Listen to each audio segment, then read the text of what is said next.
इस लेक्चर में हम एक तरीके से बात करने वाले हैं एक तरीके से स्टेजेस ऑफ लेबर की। तो लेबर के 4 स्टेज होती है। इस तरीके से मैं रिवीजन करा देता हूँ आपका।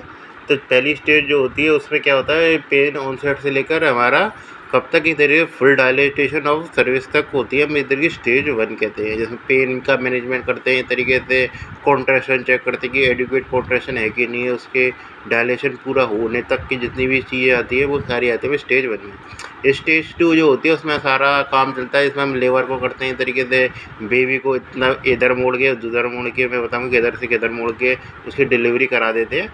और स्टेज 3 में इस तरीके से हमारी चलती है डिलीवरी ऑफ प्लासेंटा। और स्टेज 4 में हम खाली मॉनिटरिंग करते हैं उसके बाद की कि कोई दिक्कत तो नहीं आ रही है मदर को, कि थोड़ी बहुत देर तरीके से, ऐसे तो है नहीं कि बच्चे की डिलीवरी होती है सीधे डिस्चार्ज कर देते हैं, मतलब थोड़ी बहुत टाइम रोकते हैं। तो उसमें हम मॉनिटरिंग करते हैं थोड़ी बहुत की पल्स वगैरह की मॉनिटरिंग करते हैं। ज़्यादा कुछ खास उसमें होता नहीं है ये। तो ये चीज़ है। इसमें हम आते हैं पहली बात तो स्टेज 1 पे। स्टेज 1 पे जो आती है उसके 2 पार्ट होते हैं। इस तरीके से स्टेज 1 के होते हैं 2 पार्ट। एक तो हमारा होता है लेटेंट फेज और एक होता है हमारी एक्टिव फेज। लेटेंट फेज जो होती है उसका प्रॉपर कभी भी अनुमान हम नहीं लगा सकते कि उसको, क्योंकि इस तरीके से वो होती है हमारे पेन जो ऑनसेट जो होता है उससे स्टार्ट होकर इस तरीके से अप टू इस तरीके से एक्टिव फेज के स्टार्ट हो जाता है। उसमें क्या एक तरीके, क्योंकि ये जो फेज जो होती है कभी भी हॉस्पिटल में स्टार्ट नहीं हो सकती है। अब हॉस्पिटल में किसी और चीज़ के कारण दिखाने पहुंची महिला और तभी लेबर का पेज शुरू हो गया तो एक अलग बात है, वरना इसकी भी कभी भी प्रॉपर मॉनिटरिंग संभव नहीं है। तो इसलिए जब भी हम पार्टोग्राम को नोट करते हैं इस तरीके से, तो उसमें क्या है कि हम इस तरीके से एक्टिव फेज को ही नोट करते हैं। इस तरीके से उसके कट ऑफ में इस तरीके से वो जो लाइन वगैरह खींचते हैं सर्विस डायलेशन की, वो एक्टिव फेज से स्टार्ट करते हैं। इस तरीके से लेटेंट फेज को हम यूजुअली इंक्लूड नहीं करते हैं ये। हालांकि इसकी भी लिमिट होती है इस तरीके से कि कब तक हम रुकेंगे, किस तरीके से कि कब तक लेटेंट फेज की एक्टिव फेज नहीं आएगी ये। तो इसलिए लेटेंट फेज के लिए कट ऑफ हम यूज करते हैं। तो यदि महिला पहली बार बच्चा है, प्रेग्नेंट हुई है, प्राइमरी कैविडा है, तो उसके लिए हम 20 घंटे तक रुकते हैं कि इस तरीके से हमारी डायल एक्टिव फेज में नहीं पहुँचे। और यदि इस तरीके से मल्टीपेरस है तो उसमें 12 घंटे तक रुकते हैं। एवरेज अब बात करें, जो बात करके चले तो प्राइमरी ग्रेविडा जो होती है उसमें 12 घंटे तक में आ जाता है। और मल्टीपेरस में इस तरीके से 1 घंटे तक आपको देखने को मिल जाता है इस तरीके से एक्टिव फेज में। और एक्टिव फेज में आना कब कहा जाता है, जैसे बोल रहे हैं एक्टिव फेज में आते हैं। एक्टिव फेज जो आना है एक तरीके से डिफरेंट कट ऑफ दी जाती है इस तरीके से। तो इस तरीके से जब पार्टोग्राम में हम यूज करते हैं इस तरीके से, जो पार्टोग्राम में यूज़ करते हैं कट ऑफ वो रहती है हमारी 4 सेंटीमीटर। 4 सेंटीमीटर डायलेशन से ही स्टार्ट हुई है। क्वेश्चन काफ़ी बार मैंने एमसीक्यू देख रखा है, तो इसमें ये आती है इस तरीके से कि 4 सेंटीमीटर यदि इस तरीके से सर्विस का डायलेशन हो तो उसका ग्राफ प्लॉट करना शुरू कर देंगे पार्टोग्राफ पे। लेकिन यदि इस तरीके से हमारा क्या होगा, WHO डेफिनेशन क्या कहता है, तो WHO डेफिनेशन के अनुसार यदि 5 सेंटीमीटर यदि डायलेशन हो गया है तब हम इसको एक्टिव फेज में इंक्लूड करते हैं। लेकिन ACOG गाइडलाइंस के अनुसार जो है वो हम 6 सेंटीमीटर पर डायलेशन पे इस तरीके से नोट करते हैं। क्यों? क्योंकि इस तरीके से एक्टिव फेज जो होती है इस तरीके से उसमें बहुत ज़्यादा जल्दी आवरली के हिसाब से मॉनिटरिंग करते हैं। तो उसमें क्या है कि इस तरीके से 4 सेंटीमीटर में वो है मतलब वो एक्टिव फेज में तो पहुंच जाती है इस तरीके से, मॉनिटरिंग तो स्टार्ट कर देते हैं। लेकिन जो 4 से लेकर 6 सेंटीमीटर तक है उसका डायलेशन की स्पीड स्लो रहती है। हालांकि उसमें इफेसमेंट स्टार्ट हो जाता है बच्चा इस तरीके से कि सर्वाइकल कैनाल के अंदर आना स्टार्ट हो जाता है, बर्थ कैनाल के अंदर। लेकिन उसमें जो है एक तरीके से जो डायलेशन की स्पीड जो होती है वो स्लो ही रहती है इस तरीके से लेटेंट फेज के लिए। ये मतलब ये तरीके जो एक्टिव फेज में हम कट ऑफ यूज़ करते हैं उससे कम रहता है उसका डायलेशन एक तरीके से। तो इसलिए क्या है कि हमारा इसके आधार पर एक्टेंड लाइन और एक्शन लाइन में भी अंतर आ जाता है ये। इस प्रकार आपको ये जो है कॉन्सेप्ट पता होना चाहिए कि सबकी कट ऑफ तो पता नहीं चाहिए कम से कम, इसलिए ये लिख भी रखिए।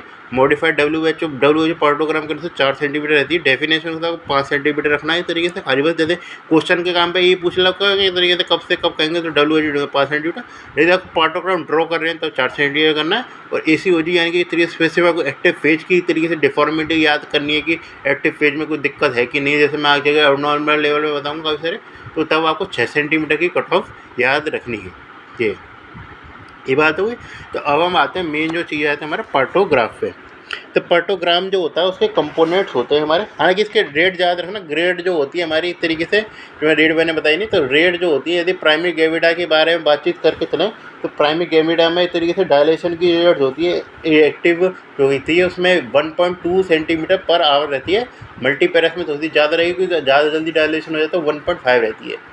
हमने इसको इस तरीके शॉर्टेड करने के लिए कर दिया कि 1 सेंटीमीटर हमने कट ऑफ रखे है, थोड़ा सा याद रखने में भी आसान है कि मतलब कि ग्राफ प्लॉट करना आसान हो जाता है इस तरीके से। तो 1 सेंटीमीटर पर आवर ही कट ऑफ रखते हैं एक्टिव फेज के नाम पे कि यदि इस तरीके से इससे लेवल से कम की कट ऑफ जा रही है हकीकत में, तब हम उसमें एक्शन लेंगे कुछ ना कुछ हकीकत में, यानी कि तरीके से प्रॉपर हम कॉन्ट्रैक्शन देखेंगे यदि कॉन्ट्रैक्शन सही है रहे कि नहीं हो रहे। यदि कॉन्ट्रैक्ट सही हो रखे है तो ठीक है, यानी कि तरीके कुछ ना कुछ सिफेलिक पेल्विक डिफॉर्मेशन है, बच्चा बड़ा है या इस तरीके से सर्विस है वो इतनी उसकी तरीके से कोई ना कोई तरीके ट्यूमर होगा या कुछ भी तरीके से अनाटॉमिकल प्रॉब्लम है जिसके कारण बच्चे की डिलीवरी नहीं हो रही है। तो ये सारी चीज़ें हम देखेंगे, कंसीडर करेंगे। ये तो पार्टोग्राम के एक तरीके से हमारे 4 कंपोनेंट होते हैं इस तरीके से। इसका ये बात है टॉप मोस्ट कंपोनेंट होता है, तो टॉप मोस्ट जो होता है उसमें एक तरीके से हम फीटल हार्ट रेट देखते हैं। तो फीटल हार्ट रेट की जो मॉनिटरिंग जो होती है इस तरीके से हम एवरी 30 मिनट करते हैं।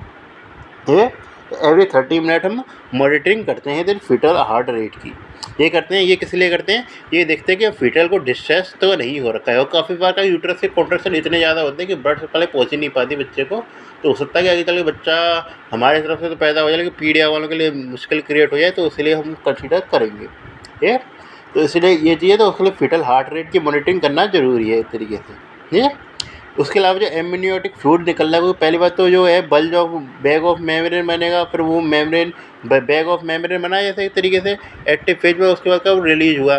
तो उसके बाद का हमको ये चीज़ देखनी ज़रूरी है कि वो किस प्रकार की स्टेन है, या तो क्लियर है या ब्लड स्टेन है या म्यूकोनियम स्टेन है। तो ये सारी चीज़ें हम तीनों चीज़ें हम चेक करते हैं कि तरीके से या तो ब्लड स्टेन जो है इस तरीके से हमारे, या म्यूकोनियम स्टेन है इस तरीके से। और ये है जैसे मैं बताया फीटल हार्ट रेट आप देख रखे हो ऊपर कंपोनेंट में, लाइकर देख रखे हो, लाइकर या एमनियोटिक फ्लूइड। फिर आती है मोल्डिंग। मोल्डिंग के नाम पे आपको देखनी होती है कि किस ग्रेड की मोल्डिंग है।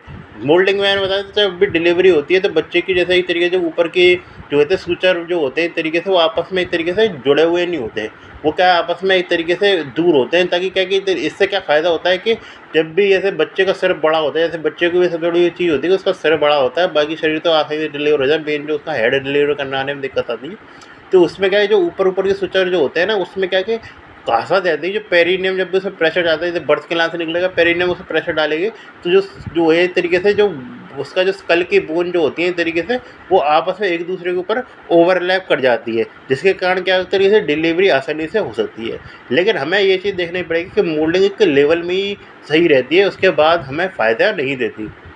इसलिए उसके 3 ग्रेड हम पढ़ते हैं यूजुअली। कैसे एक तरीके से 4 ग्रेड मान लीजिए 0 से स्टार्ट करें तो इस तरीके से जैसे 4 0 ग्रेड यानी कि जो कि कभी होती नहीं है, जिसमें एक तरीके से आपको बिल्कुल ही एकदम जो है एक तरीके गैप था लेकिन वो गैप के संगी बाहर आ गई, जो यूजुअली आपको मिलता नहीं है। ग्रेड 1 है एक तरीके से वो यूजुअली मिल जाता है, जिसमें गैप था उसमें गैप को कम करके एक तरीके से बिल्कुल सट गई दूसरे से। ये ग्रेड 2 में क्या हुआ एक तरीके से वो सट के एक दूसरे के ऊपर ओवरलैप कर गई लेकिन आसानी से सेपरेट भी हो गई। ये ग्रेड 3 जो होती है वो हमें समस्या देती है एक तरीके से, उसको हम चेक करना जरूरी है कि यदि मोल्डिंग मिले ग्रेड 3 मोल्डिंग मिले तो कभी हम वेजाइनल डिलीवरी नहीं करेंगे, फिर हम उसके सिजेरियन सेक्शन हमको करना पड़ेगा। ये ग्रेड 3 मोल्डिंग में क्या होता है हमारा क्या है एक तरीके से जिसमें क्या ओवरलैप कर गई और उसका सेपरेट नहीं हो गई, तो वो चीज़ होती है। क्योंकि ये क्या समस्या, क्योंकि एक तरीके से हमारे लिए तो समस्या नहीं है क्योंकि हमारा तो वहीं तक ही मामला खत्म हो गया है सर, हमें तो स्टेज 4 में मदर की मॉनिटरिंग करनी है, बच्चे की मॉनिटरिंग पीडिया वाले करेंगे, लेकिन हम पीडिया वालों के लिए मुसीबत नहीं क्रिएट करेंगे। तो ये किस तरीके से मतलब आगे चल के बच्चे के लिए मुसीबत क्रिएट हो सकती है एक तरीके से। हकीकत में उसका सिर वर वगैरह को लग गया, कोई ब्रेन की इंजरी हो सकती है, कोई एक दूसरे के ऊपर हड्डी चढ़ गई तरीके से लगा लीजिए और हट नहीं रही हैं, तब लगा लो प्रॉपर ऑपरेशन वगैरह करना पड़ेगा उसका। तो ये चीज़ है, तो इसलिए ग्रेड 3 मोल्डिंग जो होती है तो ज़्यादा सीरियस कंडीशन हो जाती है। उस केस में हम इतनी वेजाइनल डिलीवरी नहीं प्रेफर करके ज़बरदस्ती प्रेशर नहीं डालेंगे बच्चे के सिर पे, सीधे उसको निकाल लो हकीकत में। हकीकत उसके ये चीज़ याद है कि तो ये हमारे टॉप कंपोनेंट होता है इस तरीके से, जिसमें हम 3 चीज़ों को मॉनिटर करते हैं मेनली।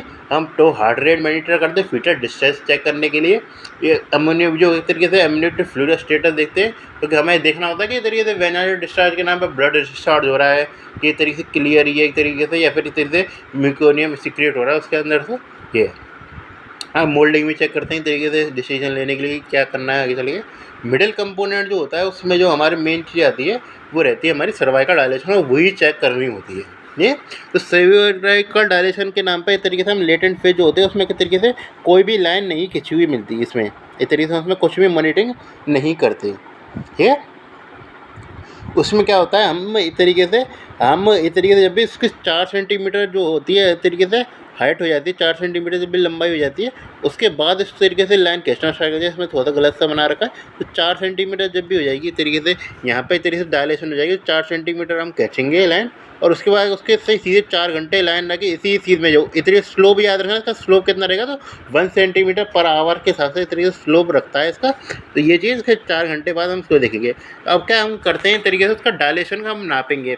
हाँ, तो हम एवरी आवरली नापते हैं तरीके से डायलेशन। तो उसमें क्या है कि एवरी आवरली जब भी हम डायलेशन नापते हैं इस तरीके से, तो उसमें क्या आपको पता लगता है कि इस तरीके से जैसे हमने एक तरीके से एक आवर पे हमने डायलेशन नापा, तो डायलेशन नापते नापते क्या हम लेके जितने भी पॉइंट है हम बस खाली मॉनिटरिंग करनी है, उसका एक तरीके से लिखना है कि कितना आया है डायलेशन। तो उसमें क्या है कि सीधे हमने लिखते हैं एक तरीके से कि उसमें डायलेशन के नाम पे कि कितनी सर्विस डायलेशन हो रही है, उसके जितने भी पॉइंट है, जितनी भी हमने मॉनिटरिंग 4-5 घंटे, उसको क्या है कि सही से हालांकि यूजली 3-4 घंटे तक तो करते ही हैं। तो जब तक है उसको पॉइंट को मिलाते चलते हैं, मिलाते यदि वो इस तरीके से अलर्ट लाइन से है और अलर्ट लाइन के इधर की साइड है, तो हम कोई दिक्कत नहीं करेंगे। उसके बाद यदि वो एक्स्ट्रा लाइन पे पहुंच गए, तो हम इस तरीके से तब मामला हमारा सीरियस हो जाए, तब हमें कुछ ना कुछ इंटरवेंशन करना पड़ेगा। जैसे मान के चले, अब यदि इसकी डायलेशन की स्पीड सही है, तो वो इसी प्रकार डायलेट कर जाएगी ना, यूँ।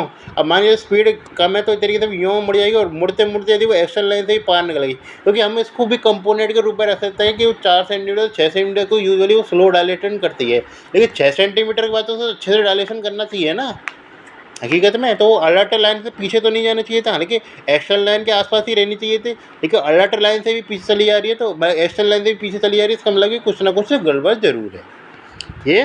तो इस प्रकार हमारे 2 कंपोनेंट हो गए। तीसरा जो कंपोनेंट आता है इस तरीके से, वो आता है हमारा इस तरीके से कि वो हमारा आता है कॉन्ट्रैक्शन वाला कंपोनेंट। तो ये कॉन्ट्रैक्शन वाला यूट्राइन कॉन्ट्रैक्शन में मैंने बताया था एडुकेट यूट्राइन कॉन्ट्रैक्शन क्या होता है, उसको भी पता होना चाहिए, फिजियोलॉजी भी इंपॉर्टेंट थी। तो मैंने बताया था पिछली बार क्या कि इस तरीके से हमारे कम से कम 3 कॉन्ट्रैक्शन मिलने चाहिए इस तरीके से 10 मिनट पे। 10 मिनट के अंदर हम काउंट करेंगे तरीके से, वो खाली बस पर एब्डोमिनल एग्जामिनेशन में हम काउंट कर सकते हैं, उसमें कोई पर एग्जामिनेशन करने की जरूरत नहीं पड़ती। पर एब्डोमिनल पे हाथ रख के फील कर सकते हैं कि कॉन्ट्रैक्शन आ रहा है कि नहीं आ रहा। तो कम से कम 10 मिनट में कम से कम 3 कॉन्ट्रैक्शन आने चाहिए। हकीकत में ड्यूरेशन कितना होना चाहिए उनका, एक तरीके से इसका ड्यूरेशन कम से कम 45 सेकेंड का ड्यूरेशन होना चाहिए इस तरीके से एडुकेट के नाम पर। हाँ, यदि उसका मान के चले यदि 20 सेकंड से कम का ड्यूरेशन है, तो उसे हम माइल्ड कॉन्ट्रैक्शन में कंसीडर करेंगे। यदि 25 से 20 से लेकर 45 तक है, तो इस तरीके से हम उसको कंसीडर करेंगे इस तरीके से मॉडरेट में, और 45 से ज़्यादा है तो इस तरीके से एडुकेट। हाँ, सीवियर कॉन्ट्रैक्शन में करते हैं, सीवियर का अलग बात है। इस तरीके से यदि 45 सेकंड तक इस तरीके से ड्यूरेशन है, तो इस तरीके से उसकी ये रहेंगे इस तरीके से सही ड्यूरेशन है। इंटेंसिटी हम नोट कर सकते हैं इस तरीके से, इसके प्रेशर कितना आ रहा है, तब मॉडरेट प्रेशर ही पता कर सकते हैं। यदि ज़्यादा प्रेशर होता है तो पीक को प्रेशर और पता नहीं लगता और चेंज होता रहता है टाइम के संग, तो इसलिए वो उतनी अच्छी फाइंडिंग रहती नहीं है इस तरीके से, और लिखते भी नहीं है इसमें। लेकिन वो तो पता होना चाहिए कि इधर एडुकेट कॉन्ट्रैक्शन कितना पे, एडुकेट जो प्रेशर था कितने पे आ रहा था, 65 से लेकर एक तरीके 80 तक पे हमारा एक तरीके से एडुकेट जो है आ रहा था, और मॉडरेट जो एक तरीके से हम फील कर सकते हैं वो 40 mm/Hg के आसपास फील कर सकते हैं ये। तो ये चीज़ें तो इस तरीके से हमारे क्या हो गया, इस तरीके से यूट्राइन कॉन्ट्रैक्शन जो होते हैं इस तरीके से ये वो 10 मिनट पे पूरे 10 मिनट आपको काउंट करने होते हैं। और इसको हम कब चेक करते हैं इस तरीके से एवरी जो है इस तरीके से हम हर आधे घंटे में चेक करते हैं इस तरीके से ये। इसी प्रकार आपको टाइम ड्यूरेशन की आप देख सकते हैं, जैसे इसमें ऊपर का था उसे हम हर 30 मिनट में चेक कर रहे थे, तो इसमें बॉक्स से निकाले, छोटे बॉक्स का मतलब है 30 मिनट, बड़े बॉक्स थे इसमें 1 घंटा, और जो फिर दोबारा छोटे बॉक्स आ गए इसका मतलब है इधर से 1 घंटा। तो ये पर्टोग्राम में यही होता है। बाकी ये अब मॉडिफाइड में शामिल कर लिया, ये हमारे मतलब का नहीं चाहिए कि IV फ्लूइड का दिया क्या इंटरवेंशन करो, वो तो एक अलग बात आती है। तो इस प्रकार हमारी मॉनिटरिंग चलती है ये। तो इस प्रकार आप याद रख सकते हैं चीज़ों को। अब हम आते हैं इस तरीके से कि जो है स्टेज 2 पे। तो स्टेज 2 का मतलब एक तरीके से डिलीवरी होती कैसे है हकीकत में। तो ये डायग्राम याद रख लेना, मतलब एक तरीके से ये थोड़ा चीज़ थी, तो आप लगा होने को जो मैं थोड़ी बोल रहा हूँ उसको सुनना भी था। तो इस जो स्टेज 2 हमारे क्या स्टेज स्टार्ट होते हैं, उसमें क्या होता है, इस तरीके से एंगेजमेंट से स्टार्ट हो जाती है ये।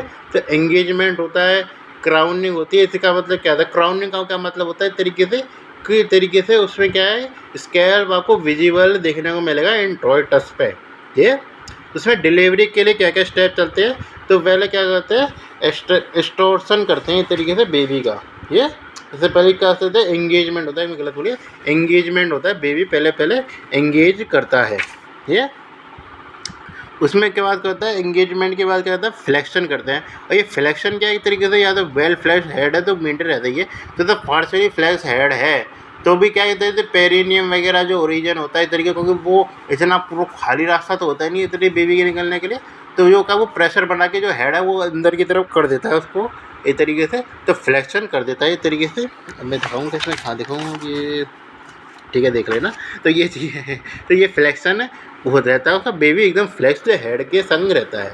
फिर क्या करते हैं इस तरीके से, यदि स्कैल्प पे आया इस तरीके से, तो उसमें क्या करते हैं, हम इंटरनली रोटेट करते हैं। इंटरनली रोटेट करने का क्या मतलब होता है, इंटरनली रोटेट करने का मतलब ये होता है इस तरीके से, जैसे हमारा जब भी नॉर्मल बेबी कैसा रहता है, नॉर्मल बेबी ऐसे ही तो रहता है हमारा इस तरीके से, यों की तरफ इस तरीके से मुड़ा हुआ, जिसमें क्या हम इंटरनली रोटेट करने का मतलब है कि तरीके हमने रोटेट करके क्या किया, इस तरीके से जो बेबी का ऑक्सीपुट था, तो बेबी का जो ऑक्सीपुट था उसको क्या है कि तरीके से हम ले आए किस पे, इस तरीके से इसमें पीवी सिम्पाइसिस के आगे ले आए। हाँ, इंटरनल रोटेशन का मतलब है कि बेबी का पीछे का हिस्सा आगे आएगा, आगे का हिस्सा पीछे बंद कर देना, तो ये कि बेबी का पीछे का हिस्सा आगे आएगा ये। उसके बाद की प्रक्रिया इसमें डायग्राम में एक्सप्लेन कर रखी है, उसमें डायग्राम भी सारे बना नहीं रखे इसमें, ये पता ही नहीं कौन, ये ऑफिशियल किताब ही है, तो हम क्या करें।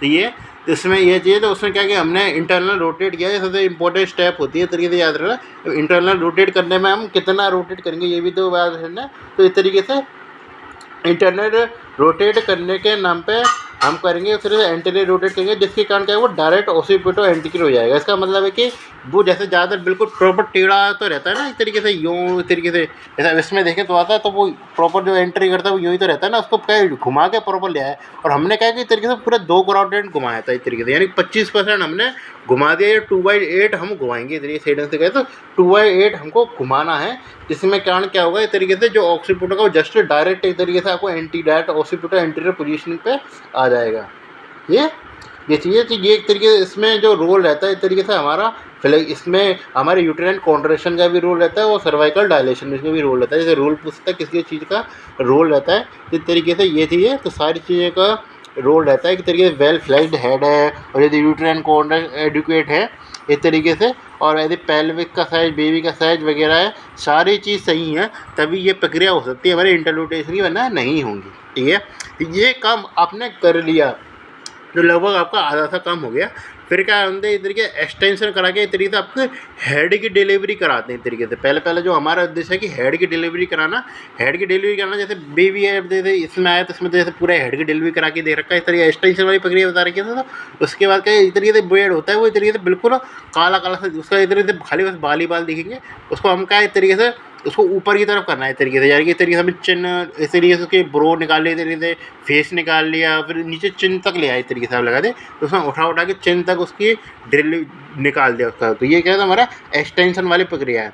फिर क्या करेंगे इस तरीके से हम एक्सटर्नल रोटेट करेंगे। अब एक्सटर्नल रोटेट करते क्यों हैं, ये एक्सटर्नल रोटेट करने का जो हमारा उद्देश्य जो होता है वो यूँ होता है, क्योंकि जो है इस तरीके से हमने हेड को तो रोटेट करा दिया, हाँ, लेकिन जो बेबी की नेक है वो तो उसी पोजीशनिंग में है ना, तो इसलिए बेबी की नेक पे ज़्यादा प्रेशर नहीं पड़े, तो इस तरीके से जहाँ से वो इस तरीके से रोटेट करके लाए थे, इस तरीके से एक्सटेंशन की वजह से ऑक्सीपुट वर्टेक्स वगैरह सब डिलीवरी करा दिया हमने। तो उसके बाद क्या जहाँ से इस तरीके से हमको डिलीवरी करा के लाए थे, जैसे इधर का भी इसने डायग्राम सही से नहीं बना रखे, तो ये चीज़ तो उसी दिशा में हम दोबारा मोड़ेंगे उसको ये, और जितना हमने मोड़ा था इस तरीके से उसका 1/8 से मोड़ेंगे, क्योंकि इस तरीके से शोल्डर के नाम पे, क्योंकि इस तरीके से जो पहली वाली प्रक्रिया कर रहे थे उसमें शोल्डर भी मुड़ गया था हमारा इस तरीके से 1/8 पोजीशन में। इसमें खाली बस हेड को मोड़ना है, हेड के मोड़ते ही तरीके से जो है इस तरीके से हमारी नेक जो पहले जो प्रेशर आ रहा था नेक पे वो सारा चला जाएगा, और जैसे बेबी हमारा एकदम सीधी पोजिशनिंग में आ जाएगा। तो ये इस तरीके से जैसे बेबी निकाले जो प्रॉपर जैसे इसमें तो बाहर की तरफ आ गया था, उसको इस तरीके से मोड़ के प्रॉपर इधर ले आएंगे, ताकि इस तरीके से जो नेक है इस तरीके से प्रेशर नहीं आए, ये इस तरीके से नेक पे प्रेशर नहीं आ रहा हमारे, ये चीज़ है, नेक पे प्रेशर नहीं है, इससे कारण क्या होता है, वो अब बेबी होता है वो सही पोजीशन में आ जाता है। जहाँ तक आपने काम कर लिया तो फिर तो भैया आप डिलीवरी कराई सकते हैं, तो फिर खास सीधे आपको एक्सपल्शन कर देना है। इस तरीके से आपको ये सीधे नेक और जो हेड है वो सही पोजीशन में आप सीधे निकाल दिए, क्योंकि हाथ पैरों को निकालना तो बहुत आसान होता है, मेन जो आपकी दिक्कत आएगी वो इस तरीके से हेड में आएगी। पर्सनली मैंने कोई आज तक डिलीवरी करी नहीं है, तो मैं बस खाली थ्योरी वाले पॉइंट बता रहा हूँ। ये चीज़ है। तो इस प्रकार आ गई हमारे इसमें जो है एक तरीके से नॉर्मल जो सिस्टम चलता है लेबर का, उसकी है स्टेज 2 ऑफ ये बात करेंगे लेबर की सही स्टेज 2 ऑफ डिलीवरी कहें सही ढंग से, तो स्टेज 2 ऑफ लेबर ही कहते हो, या फिर डिलीवरी भी कह देते हैं एक तरीके से। इसमें मतलब बच्चे को निकालना है, तो बाकी तो खाली बस मॉनिटरिंग कर रहे हैं ऊपर से, हकीकत में जो काम करने वाली चीज़ है वो तो उसमें ही कर रहे हैं। तो यही चीज़ है आपको ये इसमें याद रखना, सर्विस के आसपास आपको गर्मी वगैरह रखनी पड़ेगी, ताकि क्या इस तरीके से जो है वो कॉन्ट्रैक्शन जो है एक तरीके से बढ़े, और जो कोई भी एक तरीके से इन्फेक्शन वगैरह जो होने की संभावना है एक तरीके से वो नहीं हो। ये तो थोड़ा सा आपको वेट वातावरण और थोड़ा सा हॉट वातावरण रखना पड़ेगा इस तरीके सर्विस के आसपास। ये चीज़ है। तो अब हम आते हैं इस तरीके से कहाँ से स्टार्ट करते हैं, क्राउनिंग से स्टार्ट करते हैं इस तरीके से कि क्या क्या दिक्कत आ सकती है, ये भी तो डिस्कस करना ज़रूरी है ना। ये तो उसमें क्या है कि क्राउनिंग से स्टार्ट करते हैं कि हमारा एक तरीके से स्केल पे विजिबल होने लग गया है। ये तो इसमें क्या है कि तरीके से हमें डिलीवरी करा दी हेड के द्वारा। इसका मनूवर याद रखना, इसे मनूवर के नाम पे रिंग टर्न मनूवर से हम डिलीवरी कराते हैं। ये इसमें याद है वार्म पेरिनियल कंपरेशन करते हैं, तो वार्म मैंने बताया था, और जिसे कारण कहते हैं लिवेटर एनआई मसल जो होती है इस तरीके से रिफ्लेक्स होता है और पेरिनियल मसाज करनी होती है। और ये इस तरीके से खाली बस दाई माँ के इंटरेक्शन नहीं है, WHO के ऑफिशियल इंटरेक्शन है कि तरीके से आपको गर्म पानी यदि हो, यदि कहीं गाँव फॉर्म डिलीवरी करा रहे हैं तो गर्म पानी आपको रखना पड़ेगा इस तरीके सर्विस के आगे, ताकि क्या जो आपके लिवेटर एनआई मसल है वो उसका कॉन्ट्रैक्शन हो, थोड़ी सी क्या ज़्यादा से ज़्यादा थोड़ी स्पेस क्रिएट हो। इसका सिग्निफिकेंस है मतलब गर्म पानी के, ये चीज़ बताना चाह रहा था मैं। तो इसमें ये चीज़ है, यदि आप हॉस्पिटल में तो हॉस्पिटल में ये चीज़ बात नहीं आती, उसमें हम सीधे काट के निकाल देते हैं, क्योंकि हमारे पास प्रॉपर सिस्टम होता है इस तरीके सूचरिंग वगैरह करने का। ये तो उसके लिए हम हॉस्पिटल में जैसे होने को, तो जैसे फर्स्ट स्टेज वाली जो होती है उसमें क्या काफ़ी बार जैसे नहीं भी हो रही तब भी हम डिलीवर करा सकते हैं, लेकिन हकीकत में वो हेड निकालना, क्योंकि हेड बहुत ही बड़ा होता है, हकीकत में इतना नहीं है, इसके डायमीटर लगभग आसपास होते हैं और स्किन वगैरह को इतना स्ट्रेच करता है कि पूछे ही मत। तो इसलिए क्या है कि हमें क्या है कि थोड़ा सा फीमेल का भी तो ख्याल रखना जरूरी नहीं, खाली बच्चे का ख्याल रखना है। तो इसके लिए क्या है कि हम ज़्यादा से ज़्यादा कोई अपने प्रोसीजर करके इस तरीके से डायलेट कर देते हैं इस तरीके सर्विस के एरिया को। ये तो डायलेशन करने के नाम पे क्या करते हैं, जो प्रोसीजर करते हैं उसे प्रोसीजर को कहते हैं एपिजियोटमी वाला प्रोसीजर कहते हैं, जो कि हॉस्पिटल में ही परफॉर्म हो सकता है, हकीकत में गांव में तो परफॉर्म हो नहीं सकता है। तो एपिजियोटमी के नाम पे हम क्या करते हैं, इतने इंसिजन देते हैं जिसमें क्या है आसपास के जो टिश्यू जो होते हैं पेरिनियम के उसको काट देते हैं, ताकि क्या है तरीके से हमारा थोड़ा सा स्पेस क्रिएट हो सके बच्चे की डिलीवरी के लिए। ये ज़्यादातर जो है इंडिकेशन जो है रहता है हमारे इतने फीटल डिस्ट्रेस वगैरह जो ये इंडिकेशन पता होने चाहिए, जैसे कैसे जैसे शोल्डर डिस्टोसिया हो रखा है डेवलप, आगे इसको आगे चल के एक्सप्लेन करूँगा कि कैसे होता है शोल्डर डिस्टोसिया क्या क्या होता है। उसके अलावा क्या होता है, जैसे ब्रीच डिलीवरी यानी ये तरीके से हमारा बच्चा उल्टा पैदा हो रहा है तब भी आपको करना पड़ेगा ये, या फिर इस तरीके से आपको इंस्ट्रूमेंटल वेजाइनल डिलीवरी इंस्ट्रूमेंट वगैरह लगा के आपको तब लगा कर रहे हैं वेजाइनल डिलीवरी, अपने जैसे नॉर्मल से नहीं हो पा रही इंस्ट्रूमेंट लगा कर रहे हैं तब भी आपको स्पेस क्रिएट करना पड़ जरूरी है ये। या फिर इधर से बच्चा है वो नॉर्मल से ज़्यादा बड़ा है, हकीकत में फीमेल उसके जो है वो उसके हेड को झेल नहीं सकती, तो इसलिए तब भी हमको करना पड़ेगा, डायलेशन करना पड़ेगा, ये चाहिए। हाँ ये चीज़ डायमीटर बड़े बच्चे का मतलब ये नहीं कि तरीके से जो सर्विस के डायमीटर हम फॉलो करते हैं तरीके से कि 10.5 वाला कि तरीके से पहले भी डिस्प्रोपोर्शन नहीं हो गया, तब हम भी एक तरीके से ये क्या कहते हैं एपिजियो नहीं चल जाएगी। ये खाली बस एक तरीके पेरिनियम पे ज़्यादा प्रेशर नहीं आया इस तरीके स्किन पे तब की बात है। यदि बच्चे का साइज इतना बड़ा है कि वो हड्डी के अंदर नहीं आ रहा तो फिर तो हमें सीजेरियन सेक्शन ही करना पड़ेगा। ये तो ये चीज़ है। या फिर उस तरीके से फीटल ब्रेडिकार्डिया डेवलप हो गया है, क्योंकि फीटल ब्रेडिकार्डिया डेवलप होने का मतलब है कि इस तरीके से हमको फटाफट निकालना पड़ेगा, नहीं तो फीटल डिस्ट्रेस हो सकता है हकीकत में। ये चाहिए इस प्रकार आपको पता होनी चाहिए। कसम जो मेन इंडिकेशन मैं चाह रहा हूँ आप याद रखें वो इस तरीके से आपको शोल्डर डिस्टोसिया याद रखना ज़्यादा से ज़्यादा, या फिर इस तरीके से एक आध दूसरे याद रख सकते हैं कि इस तरीके से इंट्रायूटेराइन डेथ भी हो रखी है उसको भी आप याद रख सकते हैं। अब पोजिशनिंग में बताना भूलिए, इस तरीके से पोजिशनिंग जो होती है वो लिथोटमी पोजिशनिंग होती है, जिसमें इस तरीके से जो है काले जो एक तरीके से एक्सटेंडेड होते हैं, इस तरीके हमारे हिप्स और जिस तरीके से जो तो हिस्स मतलब थोड़े ऊपर की तरफ देखें, थोड़ी बहुत देखे होगा, थोड़ी बहुत डिलीवरी वगैरह इतनी देख रखी होगी। तो ये जो वेजाइनल डिलीवरी में देखना थोड़ा सा एक तरीके से जो है हमारे पार्शली एक्सटेंडेड होते हैं, एक तरीके से हिप, और उसके बाद क्या है कि तरीके से जो है नी होते हैं वो भी पार्शली एक तरीके से फ्लैश्ड होती है। ये मतलब इस तरह स्टैंड से पे लगे रहते हैं। तो देखिए लिथोटमी पोजिशनिंग कहते हैं उसको, ये चाहिए। इसमें कोई ज़्यादा इंडिकेशन पता होना चाहिए, और इंडिकेशन के नाम पे हम इस तरीके से कैसे करते हैं, तरीके से ये पता होना चाहिए। एपिजियोटमी के हमारे 2 टाइप रहते हैं, तरीके से रहते हैं हमारे मिडिल लाइन वाला, और एक होता है हमारे मीडियल लेटरल वाला।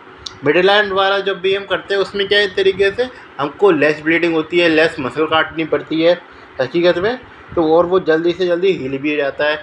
जब भी हम उसको नहीं करते, हम करते हैं मिडिल लेटर। क्यों करते हैं? क्योंकि तरीके से मिडिल लाइन कर देंगे तो कैसे हमारा वेजाइना के बिल्कुल बीच लाइन में वो भी तो पड़ जाता है ना, एनल के ना, तो उसकी हम इंजरी को प्रिवेंट करने के लिए हम इस तरीके से कभी भी मिडिल लाइन में इंसिजन नहीं देंगे, उसके इस तरीके से मीडियो लेटर देंगे। मीडियो लेटर कितने एंगल से है? तो 45 डिग्री से लेकर 60 डिग्री तक अभी चल जाए तो कहीं पर आप इंसिजन दे सकते हैं। ये इसमें क्या है तरीके ब्लीडिंग वगैरह कम होगी, ज़्यादा होगी और सब चीज़ें इस तरीके से। लेकिन क्या है कि इसमें क्या होता है, आपको जो है इस तरीके से एनल स्फिंक्टर जो होता है इस तरीके से वो इन्वॉल्व नहीं होगा। ये इसमें हम मसल काटने के नाम पे क्या क्या करते हैं तेरे प्रोसीजर के नाम पे, तो सबसे पहले तो उसको एनेस्थीसिया देना पड़ेगा। लोकल एनेस्थीसिया 1% लिग्नोकेन के द्वारा एनेस्थीसिया दिया जाता है, लोकल एनेस्थीसिया। फिर काटने के नाम से पहले सबसे पेरिनियल स्किन काटते हैं, फिर मसल काटते हैं। मसल के नाम पे मैं बता दूँ कौन कौन सी मसल काटते हैं। मसल के नाम पे हम तरीके से लिवेटर एनआई काटते हैं मसल इस तरीके से। उसके अलावा क्या कहते हैं सुपरफिशियल और डीप ट्रांसवर्स पेरिनियम मसल काटे हैं, और बल्बोस स्पॉन्जिनियस मसल को काटा जाता है। तो ये 3-4 मसल को काटते हैं। फिर उसके बाद क्या क्या इस तरीके से वेजाइनल म्यूकोसा को काटा जाता है, और वहाँ तक इस तरीके से प्रॉपर रास्ता क्रिएट किया जाता है। जब भी हम इतने सूचरिंग करेंगे तो जैसे उल्टा प्रोसीजर करेंगे। उल्टे के नाम पे सबसे पहले वेजाइनल म्यूकोसा को रिपेयर करेंगे, फिर उसके बाद मसल को इस तरीके से सूचर करेंगे, और लास्ट में स्किन को सूचर करेंगे। तो ये तो इस प्रकार हमारी होती है इस तरीके से स्टेज 2 ऑफ लेबर। ठीक है, तो हम आते हैं stage 3 of labour. Last stage है हमारे, 4th स्टेज में कुछ करना नहीं होता। तो स्टेज 3 ऑफ लेबर में क्या करते हैं, तो प्लासेंटा की डिलीवरी करते हैं, जिसमें हमारी सबसे ज़्यादा ब्लीडिंग होती है। तो ये इसी स्टेज सबसे ज़्यादा ब्लीडिंग देखने मिलती है। ड्यूरेशन पता होना चाहिए स्टेज का, सारी स्टेज का ड्यूरेशन बताया था मैंने। तो जैसे सेकंड स्टेज का तो नहीं बताया शायद, मैं सेकंड स्टेज का शायद मैं बताना भूल गया, तो आपको मैं बता देता हूँ। तो ड्यूरेशन होगा शायद, मैं जान नहीं आ रहा, 3 घंटे ड्यूरेशन रहता है जहाँ तक मुझे ध्यान है। ये देखना पड़ेगा मुझे। तो इस तरीके से ड्यूरेशन रहता है। इस तरीके से जैसे प्राइमरी कैविटी है तो 3 घंटे रहता है। इस तरीके से अपर लिमिट ये अपर लिमिट यहाँ से, और मल्टी ग्रेविडा के लिए 2 घंटे का ड्यूरेशन रहता है। स्टेज 2 में बात की तो स्टेज 3 का याद रखना मेन था कि 30 मिनट का ड्यूरेशन रहता है इस तरीके से इसका। इस तरीके से हाँ हकीकत मतलब अपर लिमिट है इस तरीके से, मतलब नॉर्मल तो 15 से 30 मिनट का इस ड्यूरेशन रहता है। ये इसमें क्या होता है, प्लेसेंटा की डिलीवरी करने का काम होता है इस तरीके से। ये 30 मिनट से ज़्यादा हो जाए तो उसे क्या कहते हैं, रिटेन्ड प्लेसेंटा कह दिया जाता है। इस तरीके से क्या हो रहा है ये चीज़। इसमें क्या एक तरीके से लाइन ऑफ सब्सटेशन कौन सी होती है प्लेसेंटा की, वो आती है हमारी जोनस स्पॉन्जियोसा हकीकत में। और जो मोस्ट कॉमन मेथड जो होता है हमारा इस तरीके से प्लासेंटा वो है स्विचल्ट मेथड होता है इस तरीके से प्लासेंटा सेपरेशन का। इस तरीके से मैं दिखा सकता हूँ इसमें प्लासेंटा सेपरेशन के नाम पे। भाई तरीके से आपको सेंट्रली यदि सेपरेट कर रही है तो प्लासेंटा डायग्राम देखना पड़ेगा मुझे यहाँ पे।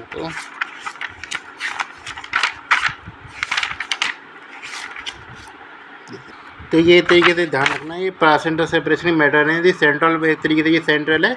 इसमें क्या है तरीके से ब्लीडिंग के नाम पर रेट्रोग्रेड ब्लीडिंग है, यानी कि ब्लीडिंग हुई तो वो इस तरीके से यूट्रस में इकट्ठे हुए बाहर नहीं आई। ये कौन सा था हमारा मोस्ट कॉमन मैटर स्विचल्ड मेथड जो होता है उस तरीके वो होता है प्लासेंटा सेपरेशन का। और इस तरीके से जो दूसरा मेथड होता है जिसमें मार्जिन से प्लासेंटा सेपरेट करती है उसे क्या कहते हैं, इस तरीके से मैथ्यूस ड्यूकेन मेथड कहते हैं इस तरीके सेपरेशन का। मोर कॉमन क्या होता है ये चीज़ जानने का, ये बार सेंट्रल होता है। स्विच मेथड जो होता है तो वो जो ज़्यादा कॉमन रहता है, ये सेपरेशन हो जाता है इस तरीके से। इसमें जो आपको याद रखना है इस तरीके से हमको टोनिसिटी जरूर चेक करनी रहती है। इसमें जो मेन जो इधर एंटापार्टम हेमरेज जिसे हम पढ़ते पोस्टपार्टम हेमरेज जो इतनी मेन सिग्निफिकेंस होता है स्टेज 3 का इस तरीके से उसके नाम पे, और उधर ऐसे खास सिग्निफिकेंस नहीं होता तो उसके नाम पे हमको एंटीपार्टम पोस्टपार्टम हेमरेज चेक करना रहता है। मतलब एंटीपार्टम नहीं, पोस्टपार्टम में हमें चेक करना रहता है, क्योंकि इस तरीके से यूटेराइन टोनिसिटी यदि नहीं रहेगी तो बहुत ज़्यादा ब्लीडिंग हो सकती है। उसके नाम पे हमको वो चीज़ आपको चेक करनी ज़रूरी है।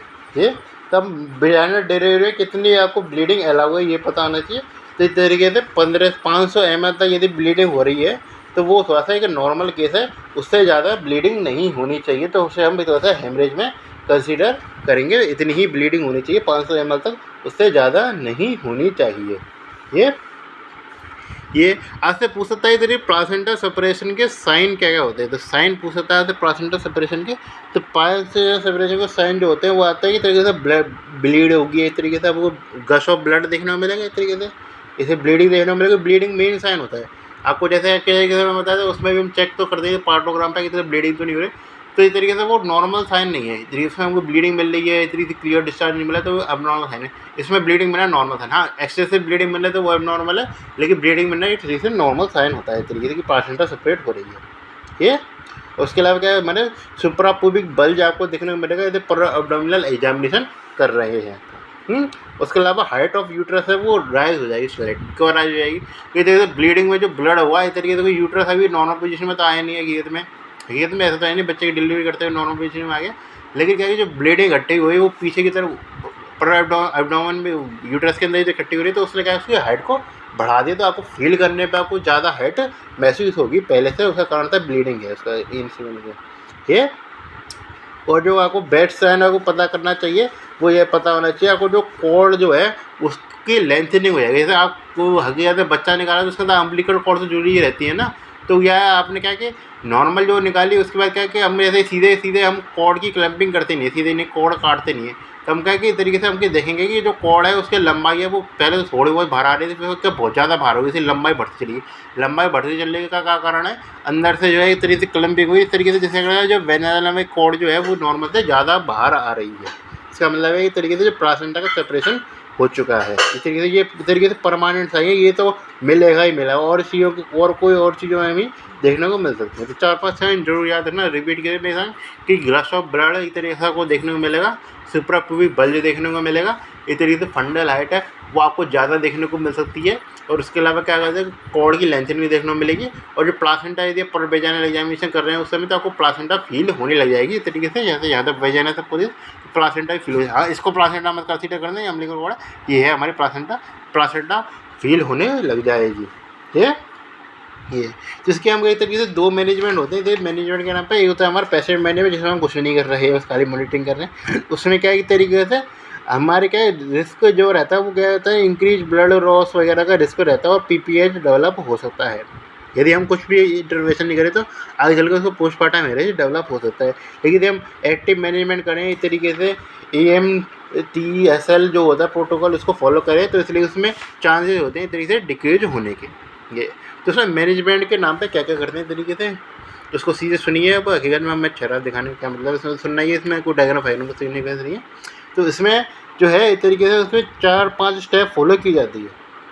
ये पहली चीज़ जो रहती है इस तरीके से उसमें क्या होता है हमको ये उसमें टोनिसिटी चेक करते हैं इस तरीके से, यूट्रन की टोनिसिटी क्या है, क्योंकि मैंने बताया था इस तरीके से जो यूट्रस की मसल होती है इस तरीके से वो नेचुरल लाइगेशन का काम करती है। यदि टोनिसिटी बढ़ी हुई है तो ब्लीडिंग नहीं होगी। जो ज़्यादा ब्लीडिंग करने का जो मेन जो कारण रहता है या पोस्टमार्टम हेमरेज का जो मेन कारण होता है वो ये रहता है हमारा एटोनिक यूट्रस रहता है। तो हमें टोनिसिटी चेक करनी है, टोनिसिटी हम चाहते हैं कि मेंटेन रहे, भले ही हमें डिलीवरी नहीं करानी लेकिन तब भी चाह रहे हैं कि मेंटेन रहे टोनिसिटी, तो हमें टोनिसिटी चेक करनी ज़रूरी है। ये उसमें टोनिसिटी के नाम पे क्या करते हैं तरीके से हमारी टोनिसिटी नहीं है तो हम तरीके से ऐसा तो है नहीं कि तरीके से ब्लीडिंग होने देंगे, तो उसके नाम पे हम क्या करते हैं यूट्रोटोनिक इंजेक्ट करते हैं।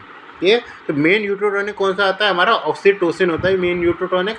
कितनी मात्रा में इंजेक्ट करते हैं तो उसे हम याद करते हैं 10 इंटरनेशनल यूनिट इंजेक्ट करते हैं, IV या IM इंजेक्ट करेंगे और एक तरीके से स्लो ही इंजेक्ट करेंगे, और अभी बोलस के रूप में इंजेक्ट नहीं करेंगे। क्यों क्या खतरा है आपको, यदि बोलस के रूप में इंजेक्ट कर रहे हैं तो एक तरीके से खतरा ये है कि एक तरीके से आपका क्या डेवलप हो सकता है, एक तरीके से आपको हाइपोटेंशन डेवलप हो सकता है, एरिथमिया डेवलप हो सकता है, या और जो चीज़ें डेवलप हो सकती है, कार्डियक अरेस्ट भी डेवलप हो सकता है।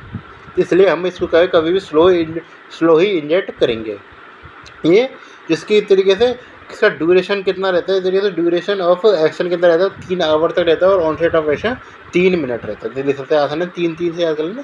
तो देखिए हाफ लाइफ पता होनी चाहिए, हाफ लाइफ का सिग्निफिकेंस अपने आप में, तो 3 से 5 मिनट की इसकी हाफ लाइफ होती है। ये क्या करता है, तेरे मैकेनिज्म पता दी, ये तो इन्फ्लक्स बढ़ाता है और रिलीज करता है तेरे PGF2 अल्फा को फॉर्म डेसिडुआ और कैल्शियम का इन्फ्लक्स बढ़ाता है। ये चीज़ जरूर याद रखना। इस तरीके से कभी भी हम इसको क्या इस तरीके से उसके वैसे इंजेक्ट नहीं करेंगे, इस तरीके से आपको इस तरीके से हम IV बोलस के संग इंजेक्ट नहीं करेंगे। ये और जो ड्रग आती है वो आती है, कौन सी आती है, मेथोएर्गोटामिन या एर्गोट डेरिवेटिव थे। तो मेथोएर्गोटामिन या मेथर्जिन जो होती है उसको के नाम पे क्या करते हैं, इस तरीके से वो हाइपरटेंशन करा सकता है। इस तरीके से उसका सिग्निफिकेंस है कि वो हाइपरटेंशन डेवलप कर सकता है। तो इसलिए हम जब भी प्री एकम्बलेंसी या एक्लम्सिया हो रखा हो उसको इस तरीके से बात करके चलें। इस तरीके से ऑर्गेनिक हार्ट डिजीज है, इस तरीके से RS इनकॉम्पेटिबिलिटी है, तो हम इस तरीके से प्रॉपर कॉन्ट्रा इंडिकेटेड होती है वो। इसको भी हम इस तरीके से 0.2 mg IV स्लो इन्फ्यूजन ही इंजेक्ट करेंगे, फास्ट इंजेक्ट नहीं करना, क्योंकि ये हाइपरटेंशन डेवलप कर सकता है। वो हाइपरटेंशन डेवलप कर रहा था, ये हाइपरटेंशन डेवलप कर रखता है। ये अब इसको काउंटर बैलेंस करने का करते हैं कि इतने एक हाइपरटेंशन कर रहा है, एक हाइपरटेंशन कर रहा है, तो ये कहते हैं सिंट्रोमेट्रिन इंजेक्ट करते हैं। सिंट्रोमेट्रिन में क्या एक तरीके से कॉम्बिनेशन होता है हमारे ऑक्सीटोसिन कितना हमारे 5 इंटरनेशनल यूनिट का, और ऐसे मेथोएर्गोटामिन कितना 0.5 mg का। ये किस तरीके कॉम्बिनेशन यूज कर सकते हैं। ये एक वो आते हैं हमारे कहते हैं कार्बेटोसिन आती है, जो कि इस तरीके से सिंथेटिक एनालोगस होता है हमारे ऑक्सीटोसिन का। कितनी इसकी डोज के दिए थे 500 100 इस तरीके से 100 माइक्रोग्राम रहती है इस तरीके से इसकी।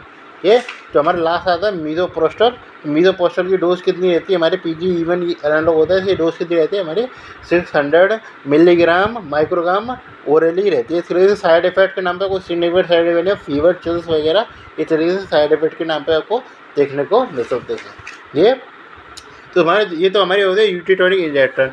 दूसरा क्या कारण होता है ATMS वाले में, दूसरा जो AMTSL में, AMTSL याद रखना क्या होता है। AMTSL की फुल फॉर्म क्या होती है, इस तरीके से ये होता है active management of third stage of labour. इसे ये ज़्यादा याद रखना, छोटी फॉर्म याद रखना ज़्यादा मुश्किल है ये।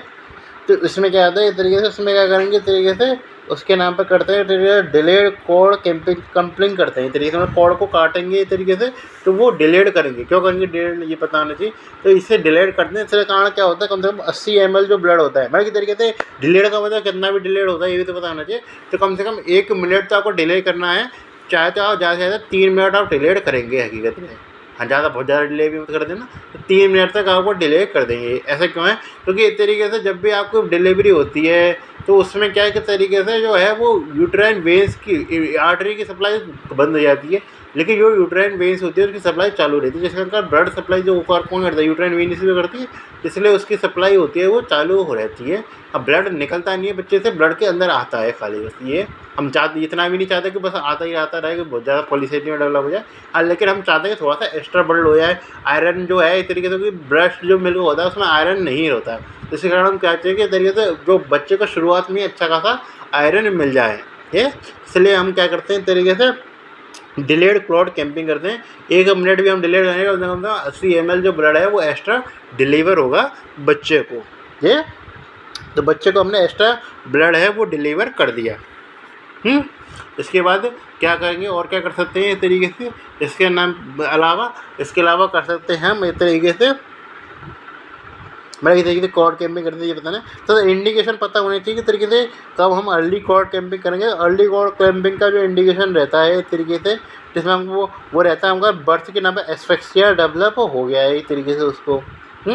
उसके अलावा क्या कहता है तरीके से वो न्यूनेटल रिससिटेशन की जरूरत है, उसमें तो हमको सेपरेट करना ही पड़ेगा तरीके से। न्यूनेटल रिससिटेशन पीडिया वाले डिपार्टमेंट में तो मदर और पीडिया तो ये समझेंगे नहीं यहाँ पे, जैसे बेबी को इस तरीके से वो न्यूनेटल रिससिटेशन है। उसके अलावा क्या कहते हैं हार्ट डिजीज डायग्नोसिस हो गई है बच्चे को, और उसका भी तो हमें इमीडिएट ट्रीटमेंट करना पड़ेगा। कोई भी डिजीज वगैरह डेवलप हो गई है, या भाई जैसे मैटरनल हिमेटोमा है, हिमरेज वगैरह डेवलप है, क्योंकि हम चाहते नहीं फिर मदर से ज़्यादा जैसे ब्लड का लॉस हो तो मदर का ख्याल रखना भी जरूरी है। या फिर कोई भी ऐसे हीमोडायनेमिक इंस्टेबिलिटी ब्लड की सप्लाई से जुड़ा हुआ मामला है तो कोई भी हीमोडायनेमिक इंस्टेबिलिटी हम बर्दाश्त नहीं करेंगे, अर्ली क्लॉट कैंपिंग हम कर देंगे इस तरीके से। ये इसमें ये चीज़ याद रखना इस तरीके से HIV फीमेल यदि HIV पॉजिटिव है तब हम कभी भी अर्ली कॉर्ड कैंपिंग की कोई इंडिकेशन नहीं है कि अब फीमेल का HIV पॉजिटिव हुआ, उसमें हम आराम से इस तरीके डिलेड कॉर्ड कैंपिंग कर सकते हैं इस तरीके से। ये चीज़ ध्यान रखना, कोई भी रिकमेंडेशन है कि अर्ली कॉर्ड कैंपिंग करनी पड़ेगी, इसलिए HIV पॉजिटिव फीमेल है हम डिलेड कॉर्ड कैंपिंग कर सकते हैं। इस तरह ऐसे ही हम RH नेगेटिव मदर है तब भी उसमें एक तरीके से हम कोई भी इंडिकेशन नहीं कि वो अर्ली कॉर्ड कैंपिंग करनी पड़ेगी, डिलेड कॉर्ड कैंपिंग ही करेंगे उसमें आराम से। ठीक है, फिर हमारी तीसरी जिसमें कहते हैं डिलीवरी ऑफ प्लासेंटा बाय क्या कहते हैं कंट्रोल कॉर्ड ट्रैक्शन जो होती है, यही प्लासेंटा डिलीवरी करके कंट्रोल कॉर्ड ट्रैक्शन के द्वारा या फिर तरीके से कहा जाता है मॉडिफाइड बर्नडेक्ट आर्नोट्स मरूवर के द्वारा,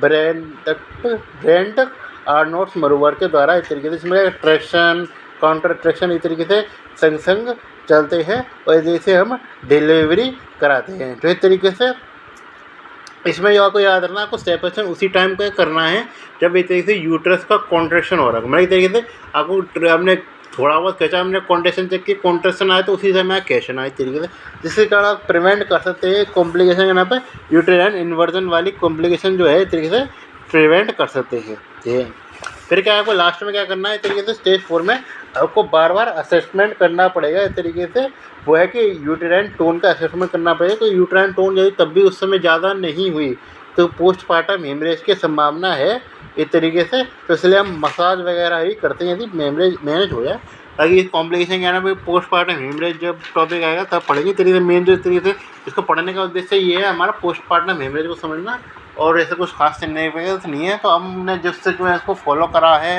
हकीकत में उसी पे स्टार्ट कर रहे हैं हकीकत में, और उसी को ही फॉलो करेंगे। ठीक है, तो ठीक है।